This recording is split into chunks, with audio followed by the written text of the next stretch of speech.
అందరికీ నమస్కారం. మన గుడ్డిపద్ర గ్రామ పంచాయతీలో 23వ తారీఖున మన గుడ్డిపద్రలో గ్రీవెన్స్ ఉంది.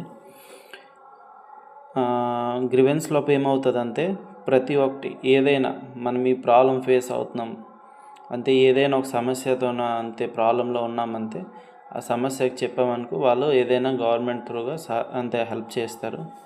అంతే మనకి అన్నిటికైనా ఎక్కువ పట్టాలది ఇష్యూ ఉన్నది. పెన్షన్ ఏవైనా ఇంకా వెల్ఫేర్ స్కీమ్స్ ఏవైనా సుభద్రలో ఏమైనా ప్రాబ్లం వచ్చిందే, లేకపోతే మట్టి పనులు అంతే ఎంతమంది చాలామందికి అమ్మాయిలకు ప్రాబ్లమేని మన గుడ్డిపద్రలో అయినా మన బలరాంపురంలో అయినా. బలరాంపురం 3 సంవత్సరాల నుంచి ఎంజీఎస్ అంతే మట్టి పనే చేయట్లేదు, అక్కడ చేయట్లేదు.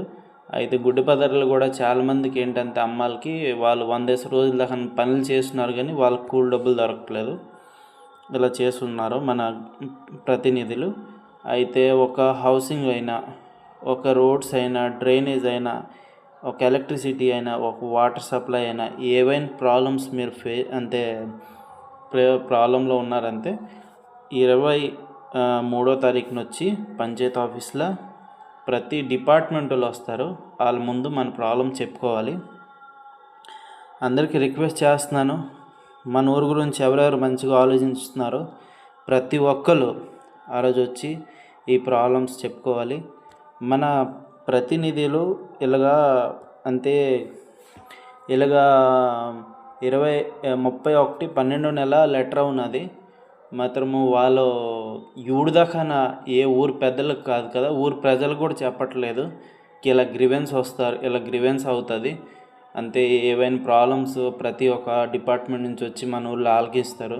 ఎందుకంటే ఎంత తక్కువ కంప్లైంట్ రిజిస్టర్ అయితే వాళ్ళకి అంత మంచిది.